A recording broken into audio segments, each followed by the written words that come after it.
Hi everyone, welcome to episode 6 of the Startup Playbook podcast. My name is Rohit Bhargava, and each week I interview successful founders, investors, and subject matter experts on how they got started, the strategies they use to succeed, and advice that they have to current and future entrepreneurs. In this episode, we have two guests on the show, Matthew Snowden and James Nguyen, who are the co-founders behind M5859 Studios. Their app, Walking with Dinosaurs, was named as the App of the Year for 2012, which went number 1 in 22 countries and had over 500,000 downloads. This interview was so broad and packed full of content that we had to split it up into two parts. In part 1, Matt and James talk about how to find if someone is the right co-founder for your business, how giving away value can bring long-term revenue, how to get companies such as Apple to buy into your product as partners, and how to find and connect with A-list celebrities like Taylor Swift. I had a lot of fun with this episode and hope you enjoy it too. Here is my conversation with James and Matt. Hi James and Matt, welcome to the Startup Playbook podcast. Hey guys, how you doing? Hey, how you going? Nice name, Startup Playbook, I like it. Thanks for coming in. So Matt, just wanted to start off with a little bit of your background. So you started off in the film industry, is that right? Yeah, I did, yep. Basically early on, in the early 2000s in Australia, and then later on in Hollywood. So I was basically writing screenplays, trying to get large kind of films made in Hollywood. And the pinnacle of that was I ended up working for a studio called Relativity Media in Beverly Hills that do a lot of financing for large films, and they're actually a studio now themselves. They're a full distribution studio and they make a lot of films, about 80 a year. Sure. So how did you go from being in the film industry in Hollywood to then developing apps and into the tech space? Yeah, sure. So I came back probably about 2010 into Melbourne, and I was looking at different things to do. And by then the iPhone would have been out for a year or two, and the whole iPhone kind of ecosystem, the whole app space was really starting to be bigger and bigger each month. You'd read in the media, some guy who did cut the rope, made 5-10 million, and there was Melbourne. There was a gaming company that did the playing game, and I kept thinking, well, hang about, I've always used Apple products all my life, and I've been used to creating teams of people for projects. Like I'm a tinkerer, so I create film projects or music projects. I've always done that, and when I look at the app space, it wasn't anything different. The thing that I sort of didn't know was programming, that side of things. But a lot of the things I saw aligning in my world were that fact that you can build something and put it on the App Store and distribute it to the world all at once. And I came from a background in Hollywood where I'd spent 5 to 8 years there trying to push projects through the system that you don't control, that you don't make a lot of money from. And here was this new world where, as long as you find the money, whether it's your own money or someone else's, and you put it in the App Store, you can control the content, the marketing, the money, which is pretty much what Netflix is doing now, of course. And that was really exciting for someone who's been frustrated in trying to get projects made, create a project of their life. Sure. So that was my kind of window to go, okay, I'm going to do this, I'm going to go and build an app.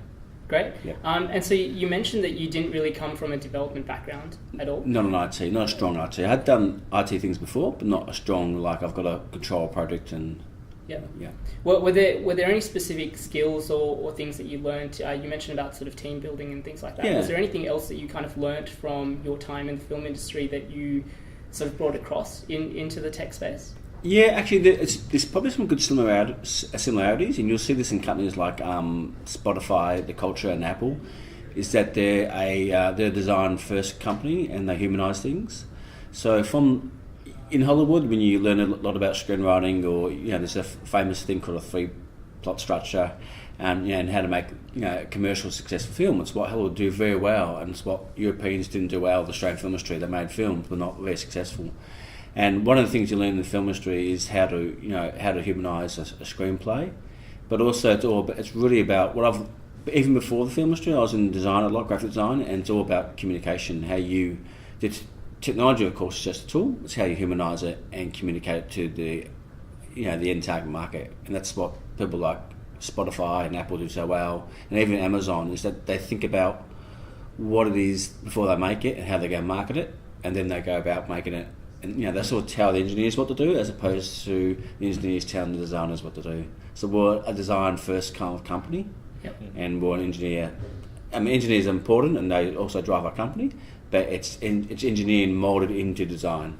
Sure. If that makes sense. Sure, absolutely. And so in terms of then being interested in the space that sort of Apple was creating and being interested in technology, forming that team behind you that could sort of complement the skills that you were already bringing, how did that sort of genesis come about? Great question. So I basically had a lot of people I knew already in Melbourne, because Melbourne's got a strong design community, strong film community. So we're talking 2010, right? Yeah. So you mentioned you wanted to get an app made in 2010, and basically no one else you talk to in Melbourne, almost. So I had a lot of people who had worked on my previous film projects, who came from Swinburne University Film School, from Swinburne Design, RMIT Design, and these people is what I call tinklers. They spend their lives tinkling with design, like I do film and music projects on Macs. And we've done it all our lives. And so the people I knew for the right reasons, they're passionate about their fields. So one of those early guys was a guy called Justin Sue. And these people I'd known worked on my other projects, and when I said I'm going to do an app to do with dinosaurs, they were the first to help out and build. So we had a really cool team to start that built inside the world of dinosaurs. And that team is, the funny word to describe it is called ragbag. It's like, if you ever read the book on how George Lucas did the first Star Wars, they basically innovated special effects back in the late 70s, early 80s. But the team that he built weren't pro people. He got them from universities. He got people who had the right passion, who tinklers, And they're the people you want to get, is people who really want to build things for the right reason, and they tinker with things. And that's just the team I had for Inside the World of Dinosaurs, people who had, even though they were in their early 20s, they'd already done 8 to 10 years of design. They knew all about everything to do with design and communication, and everything to do with special effects and After Effects. So when we wanted to create this kind of world-changing 3D dinosaur app, I had a really good team in place. Not a complete team, because I had to find the engineering team at the same time, but it was enough that the team was very small too. In terms of the core team, we had a lot of people working on it, like 30, but the core team was small on site. Sure. So, in terms of you then looking to form team or adding additional people on, it's more about the attitude that people have rather than the necessarily skill set, or is it a combination of the two? Or it's always a combination of the two, right? But it's what I call, and it's what Netflix also call, it's sort of context over control. So you want to find people with the right skill set, definitely, but they've got to fit in with the cultural fabric of what you're doing. So if they don't meld into the cultural fabric, then there's no point about what you're doing and what you're trying to do. Because whatever you're trying to do, you've got to do something 10 times better than anyone else is doing it. And to do that, it's actually hard, because it seems simple. When you see an iPhone, it looks like a simple thing. It's hard to make. Same with Netflix or the Dinosaur app. It seemed simple when it came on the App Store, but it was a very hard thing to make. And things that are very hard to make, you need a very tight team that are focused around the core alignment of what you're trying to do. But they've got different skill sets and what they're trying to do, but they're complementary at the same time. Yeah.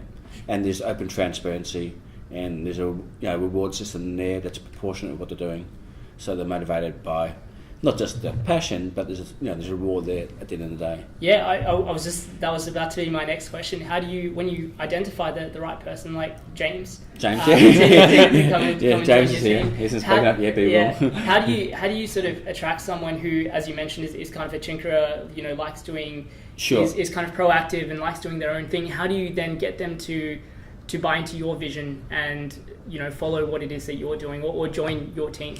You sort of, that's a really good question again. You sort of don't want to go out your way and you don't want to advertise like on ad boards or seek. You want to do it in a way that the people that do come become your team have found out about you, and they're trying to get part of your team, your universe, like the stars gravitate. And so there's 2 or 3 ways that I've always done that. It's sort of natural. I always try to hover around design people, or people who would love to do what they do. So, and usually they're at universities, and I try to network and find people who want to do things for the right reasons and not the money. And with James, we both volunteered and met each other through Startup Grind, and he was volunteering, and I was going there quite a bit. And so basically, it's sort of like, you want to be operating in these circles where there's people who are doing like what I call social currency. They're doing things for no money, and they're doing things for the right reason. And if you're in those circles also, you're going to meet and interact, and you're gonna meld together for the right reasons. Whereas the minute you put an ad on Seek or put an ad on job board, and use a dollar sign there, you're bringing out the people that you're not qualifying your leads. You're coming out people for the money who want to do a job, and they'll say they're creative, and of course they are, but soon enough, after working with them for a few weeks, a few months, it'll still come back to famously this thing called totally different incentive structure. Exactly. Yeah. So it's like you just want to be careful about how you attract people into your little mini universe. Yeah, I mean, Facebook used to famously, when early days, used to go out and put little pamphlets and little books at universities and college campuses. So a very subtle way of getting people who are right for the core team. Yeah. If I can just add to that as well, like one of the things that really attracted me to start working with Matt and form the partnership that we have now is that he just really knew his stuff and he was really authentic, right? So at the very start, when Matt and I first met, there was a fair bit of social proof around Matt just because he had developed a lot of things that had done very well. So I already knew that stuff about Matt. So to a degree, there was social currency already there. But when I started to talk to Matt, when I first met Matt, what is hard to essentially fake is just knowledge of the industry and real authenticity. And that was very, very apparent when I first met Matt, and he was a passionate person. And that's something that resonated with me personally. And it intrigued me. So it intrigued me to the extent that I wanted to spend a little bit more time with Matt. I wanted to explore other opportunities, and we worked on a couple of startups together before we actually formed this partnership. And working intimately with somebody is when you're really able to figure out who they are and how they work, and essentially whether they're just all talk.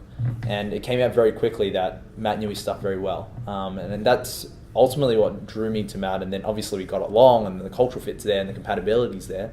That's like a relationship, right? That's what sustained us since.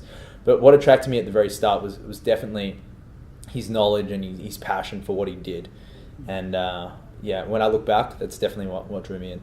Sure. Can you share a little bit more about, you mentioned there were a couple of startups that you guys sort of did together or played around with. Can you mention a little bit about what they were and kind of what that looked like? Yeah, absolutely. So I was working with Startup Grind at the time. So I was the community manager of Startup Grind Australia. So that was really fantastic for me as a introduction, I guess, to the ecosystem, but also being involved in the ecosystem. And Matt already mentioned he came to a lot of Startup Grind events, and that's, I guess, where we started to meet each other a lot. And through Startup Grind networks and through a couple of other entrepreneurs at that time, a few opportunities came up. So some people had some good ideas. They wanted other people involved, and I guess serendipity played its role, and Matt was involved and I was involved. And so we ended up sitting in a room, I think, at its genesis. It was like a 48-hour weekend, wasn't it? It was a 48-hour like lockdown think tank for one of the startups that we worked with. And it was at that time where that was my first real introduction to understanding how Matt thinks about startups, and I guess Matt's introduction to how I think about startups. And so it was just in that 48 hours, it was a startup, it was a marketplace. It was a marketplace, it was a sharing economy type startup, right?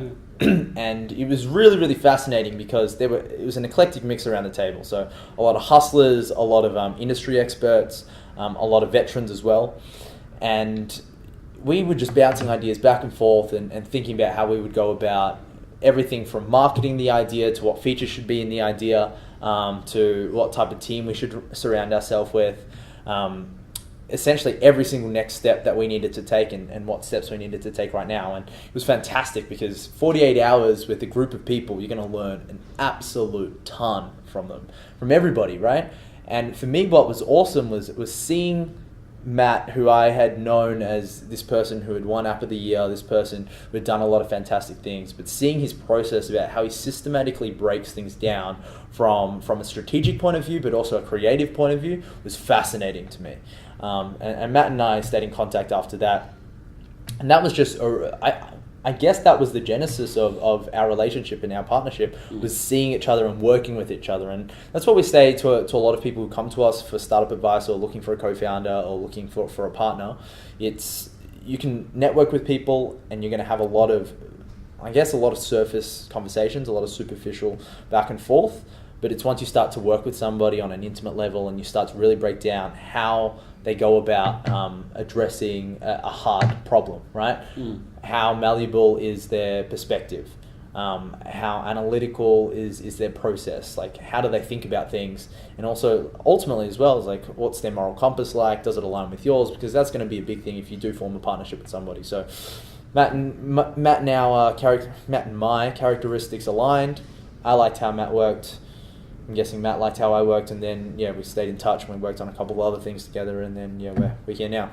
Great. So again, just wanted to dive a little bit deeper into one of the things that you mentioned, which was the two of you met while you were volunteering at Startup Grind. Were you involved with Startup Grind as well? No, not in a big way. I went to the monthly events. Right. I go along with Chris, of course, who runs it. Sure. Yeah. So I think in my conversation with Tim Mundy in the first episode, one of the things that he mentioned was when he was kind of in that journey where he was in the corporate space and looking to sort of move in, he started meetup groups and volunteering at different things and bringing people together. Not because anyone told him to do that, but because he was passionate about it and wanted to get involved and things like that. So how important was some of the volunteering stuff that you've done, or things that you've kind of put yourself forward for to where you guys are at today? Yeah, I'm a big believer personally of you're making your own luck, right? I don't really believe in destiny. I don't believe in fate. I believe in putting yourself in circumstances where it opens up the probability for being in touch with opportunities, right? So volunteering for me, I guess Matt touched on this a little bit before, but volunteering for me was a huge initiative that I needed to take to surround myself with people who, one, had the same priorities as me, two, had the same interests as me, but three, also had, I guess, the same direction and where they wanted to head. And so I had no idea going into Startup Grind initially that I'd meet someone like Matt, or I'd meet the people that I ended up meeting. For me, the number one priority for volunteering or getting involved with the community was about learning, and that was my absolute number one priority, was about learning. And I knew I could learn from people, I knew I could learn from processes, I knew I could learn from companies. And I think when people are thinking about going into this industry and they have essentially like a blank canvas, they don't know what to expect, and they need some sort of benchmark or yardstick to kind of pin their, not even expectations, but pin what types of things they should be doing against. I think putting yourself in the position where it's in the coalface of the ecosystem, in the coalface of the industry, there's just nothing that really compares with that. Because you can read a lot, you can watch a lot of videos, and you have to do those things to upskill. And I think that's an absolute prerequisite for anybody who wants to do well in any industry, whether it's startup industry, whether it's banking, whether it's whatever it is. You have to be very committed to learning and improving yourself. But I think one step further from that as well is to get real life experience. And if it's not working in a startup, it's being surrounded by startups. If it's not being surrounded by startups, it's organizing events where startups will potentially come.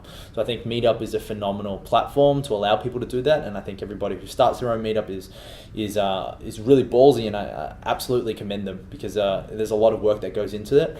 But you also start to find people who you identify with, and you start to find your people. And when you start to find your people who want to do the same stuff as you, who works just as hard as you, who has the same priorities in life, it's hugely gratifying. And so for me, volunteering was a huge part of not only finding Matt, because I wouldn't have found Matt if I hadn't put myself in those positions, but it's about opening up your exposure to as many different people, as many different experiences, as many different opportunities as possible. And then you'll see from there. Like, you can't predict what's going to happen. You shouldn't predict what's going to happen. You should focus on the process. You shouldn't focus on the outcome. And that's a huge thing with a lot of successful entrepreneurs who talk about that. It's what I call process orientation. Good notes, but it's what I call laying down the primitive atomic blocks of innovation. So it's what Amazon do so well, and they still don't know where they want to go. But if they lay enough foundations of primitive building blocks, something emerges from that. It's been happening in life from day one. And so, like what James is saying, is that when he volunteered, or when he does all this stuff, whether you worked at the start, yeah, didn't just volunteer. He's laying down the primitive building blocks for something exciting to happen in that domain he wants to be in. Yeah, and that's really important, not just for the knowledge worker, but also for startups in general. The most successful ones that innovate, don't always know exactly where they're going, but they've got primitive building blocks and innovation ponds happening everywhere. And that soon enough, one of those takes off because they already showed up. They're already there because, as they famously say, showing up is half the work. Yeah, absolutely. So it seems like the sort of culture that brought the two of you together is something that you have, focused on with M5859 Studios. So you went from learning and educating yourself, James, to now being in a position where you've got all of this experience and all of this expertise behind you, to start giving back through workshops and things like that. So again, can you talk a little bit more about some of the workshops that you run and what, again, how people can get involved and what that has meant for your business? Yeah, absolutely. So we run monthly masterclasses, I guess you could say. And the rationale behind why we wanted to do it is up until the start of 2016, we were exclusively making apps for global brands. So we're talking about Hell's Kitchen, we're talking BBC, Stephen Fry, Hughes and Kate, right? So up until the start of 2016, that's what we were doing exclusively. What we essentially recognized was that a lot of people want to start their own startup. A lot of people have phenomenal ideas, and a lot of people have the potential to be fantastic entrepreneurs. But at least our gauge of the market, or our gauge of the current status quo, was that there was a dearth of expertise and really, really practical guidance. So a lot of people had awesome ideas, but there was this huge disconnect between where they wanted to go and where they were now. And so that was an area that we felt equipped to be able to address, really. So what we did from there was we started a monthly masterclass series. So this monthly masterclass series it's an hour and a half seminar, lecture, conversation, whatever you want to call it, about how to run a successful startup. So we talk about things like, how do you close a big name celebrity, right? So we worked with Stephen Fry, we worked with Hughes and Kate. These are big name celebrities. How do you go about getting these people on board? But it's not even a generic idea of how you get them on board. We wanted to step through what is the systematic process that we went through when we were trying to get Stephen Fry on board, when we were trying to get Hughes and Kate on board. What was our rationale at certain points? What was the psychology of the celebrity? What was the psychology of our team? And how do you go about replicating that? Because again, there's a lot of information out there for entrepreneurs, and I think that's a fantastic initiative. But what a lot of people from our experience, and even just anecdotal experience as well, was that there is a lack of a step-by-step guide. There is a lack of knowledge and advice that can be practically applied straight away. There's a lot of motivational stuff out there. There's a lot of success stories, and that's phenomenal, and you can learn a lot from those success stories. But a big philosophy that we have at M5859 is that they don't go into the why. They talk about the what happened, they talked about the how it happened, but they don't talk about the why it happened. And that's a huge misrepresentation, because it creates this false sense of a false reality, really, and it gives people a false sense of confidence. And that's my view on self-help in general, right? They provide really, really motivating, very, very relevant anecdotes and case studies about how things went well, but they do leave out the reasons why those things work, specific to that scenario, specific to that circumstance. And as an entrepreneur, when you're going into a field that really has no playbook, that has no rules, it's very helpful to have somebody that can guide you through it, specific to your scenario. So that's what we aim to give people in our monthly masterclasses. So again, we talked about closing partnerships. We talked about how to make an addictive app. The caveat there is it's a good addiction. You don't want to promote bad behaviors or net negative habits. But if you can promote something that improves the quality of somebody's life, or you can add value inherently, then we're saying it's a good thing. And it's essentially, how do you build a behavior? How do you build a habitual product? And so again, we walk through the why. We have a very strong focus, mainly just because it's our personal passions as well, in science, in neuroscience specifically. So we break down, in the context of neuroscience, how do you make an addictive app? So what is the dopamine loops? How do you instigate that? What are certain stimuluses that have different implications on the brain and different implications on the user? And so we really try as hard as we can to create a replicable replicable, if that's a word, a replicable framework. Yes, now. Right? A framework that can be mimicked, a framework that can be applied by any startup. That's what we've always said between Matthew and I that is lacking. Like, there's phenomenal knowledge out there, there's phenomenal advice, but it's just about putting it in the right direction and allowing people to apply it, making it really practical. And that's essentially our focus over those masterclasses. So we go through things like addictive products, go through things like making an app go viral, and we try to run them every month because keeping it regular is important for people's learning. It's just from like an educational point of view, repetition's important, but also regularity is important. So we try to do it as often as we can, and that's once a month in our schedules. And the other priority as well is to give back value to the community, so they can see what's out there and they know it's possible. But they also have something that they can take away straight after that seminar or talk or whatever you want to call it.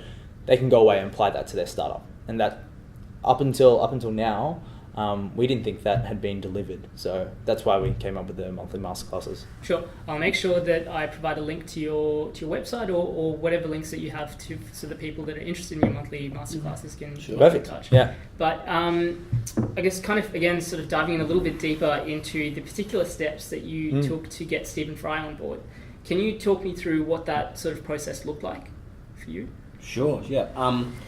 So we when we were making the first app, Inside the World of Dinosaurs, that was called, about 2 or 3 months into it, our small team came up with an idea that wouldn't it be cool to have someone do the voice over the app, because there were 60 pages of dinosaurs, and I thought, interesting, yeah, that could really work. And so we had this list of about 7 to 10 people we were going to target. It's like anything, you've got to go up to sort of a number base. Most of them were actually people in America who were big in podcasts at the time to do with Apple. I forget most of the names, but there were people who were like well known in tech. They had a tech kind of side to them. One of the team members, I can't remember who it was, did mention Stephen Fry. It wasn't my initial choice. I'd known of Stephen Fry, but I knew he was big in Apple. He was close to Steve Jobs, and he was an Apple fan. And he's also a great command of English, and he's obviously intelligence. So that was one of our top people, to apply for. So I started applying to them individually, each of these 7 people. As you can imagine, a lot of them sort of went nowhere pretty fast.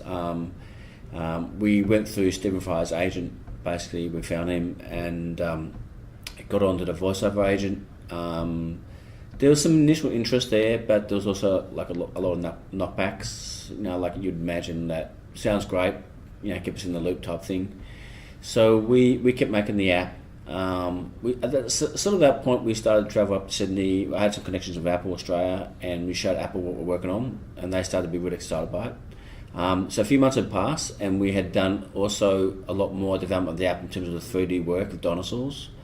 And then when we went back to the agent and said, look, Apple Australia really liking it, probably featuring it, you should take a look at the app. And we started to give them visuals, like 3D stuff, and they can actually visualise it now as opposed to just saying, here's a text email what we're doing. I think that's the part where it went back to Stephen Fry, and he became emotionally attached to it or excited by what was going to be a groundbreaking, innovative app, which of course it became. So over the next 2 months, we had a lot more talks, and we basically did, we did a deal. He was very excited to come on board. So it wasn't something we planned for, but again, we had primitive building blocks. We talked to a number of people. We knew we wanted to do something in that space, and something came off because of our sort of macro direction to go in that area of having a voiceover person. Sure. So was that sort of initial kind of gauging the interest from the person initially? And yeah, then correct. If they didn't give a flat out no, it was okay. Let's kind of keep working. Keep it going. Correct. Yeah. And having that credibility with Apple being on board as well was probably the sweetener. That probably helped. Yeah, exactly. Yeah, and so it's like anything. Something gains momentum, but like Apple only showed interest because again, what I showed them, what we were actually working on was really good.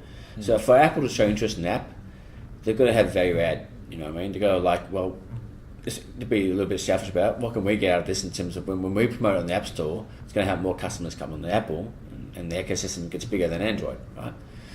That's natural, right? And same thing with Stephen Fry. It's like, well, he'd love to come, if his brand becomes involved with us, how's it congruent to what he's doing in life?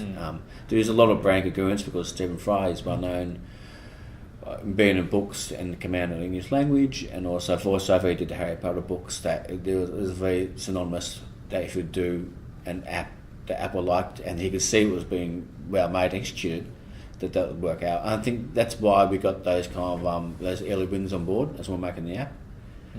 So even to break it down in in further detail, right? Like Matt kind of mentioned in there, and it's a really important thing, was this idea of choosing your celebrities or choosing your partners that do have brand congruence, because it's very easy to fall into the trap of going after a big name because they have a big name, they have a big following.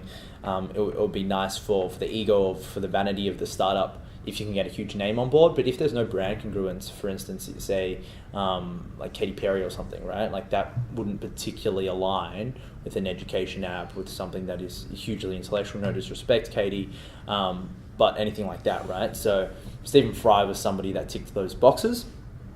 And in terms of other steps that we kind of took as well, was in terms of reaching out and how you go about reaching out. And this is what we talk about in our masterclasses, going in really, really granular detail. It's this idea that, okay, once you get a no, how do you then follow up? Like what is the technique, or what is the approach you should take to following up? The biggest thing that we tell people is that it's all about giving value instead of always taking value, right? So as soon as you always taking value, you come off as very needy, and somebody that is needy, or a company that is needy inherently, doesn't show a lot of power. So we talk about social framing to an extent, but also talk about how do you position yourself in a position of authority and expertise. So how we went about reaching out to Stephen Fry once he said no was, we just gave him updates, right? So we would send him periodic emails about, okay, this is what the build looks like, here are the latest animations, Apple is showing interest now, and these are things that are just showing value. Like, we're not asking, hey Stephen, have you changed your mind? Can you come back on board?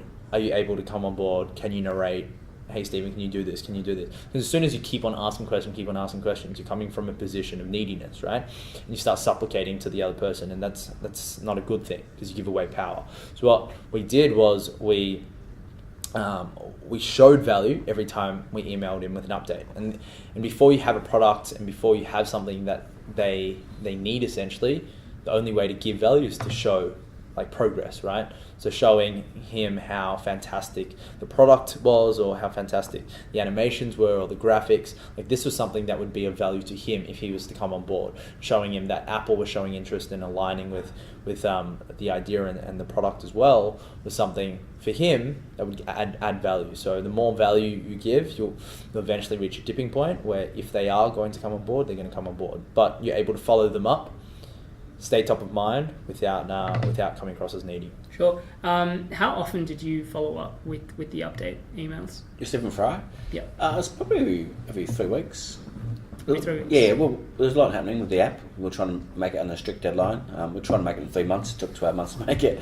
So we kept thinking it was going to finish every month, but like all projects, they become, if you want to build something that's really phonetically detailed and well made, it takes a lot longer. So depending on, I'd say about 3 weeks after we first made base, and then went on for a few months. Sure. Yeah. And so for someone who, I guess one of the hardest things that people would have would be, how do I find the contact details? So how do I do that initial introduction to an A-list celebrity for my fashion brand, for particular products, or for an app? Do you have any recommendations on how people can find contact details or make that initial contact in the first place? Yeah, absolutely. So there are a couple of steps you can kind of take, and the first is literally just to look through Google, right? So that's the first step. That's the most accessible. Your hit rate's going to be less, but sometimes you're going to find somebody that's going to be helpful to you.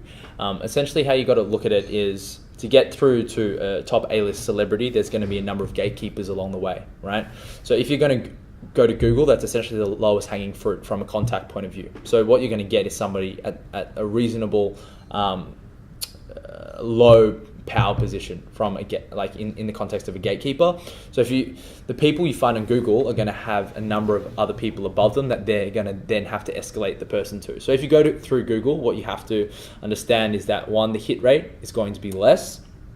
The probability of you getting all the way to the top is going to be harder. The reason for that is, instead of going through one gatekeeper, you have to go through maybe 5, right? So that's just the law of just numbers. Other things that people don't realize that are out there that are very accessible are literally just celebrity databases. And these are things that you can pay for a subscription, which is like, I think it's like $100 a year or something. So it's reasonably immaterial.